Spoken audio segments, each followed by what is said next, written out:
เด็กที่ยัง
ต้องใส่เยอะๆ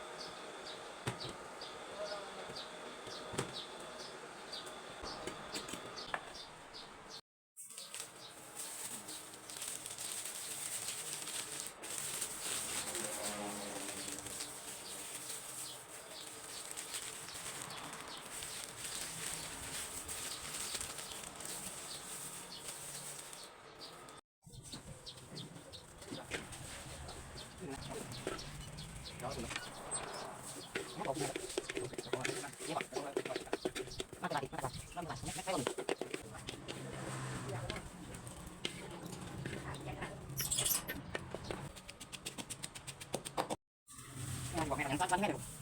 ตอนนี้แม่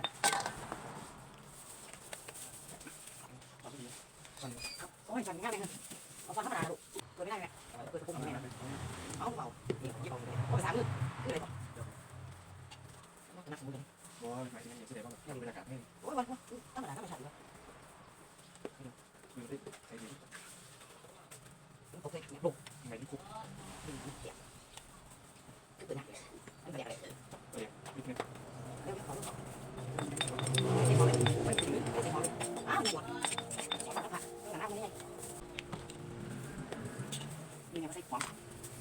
ลูกกระนา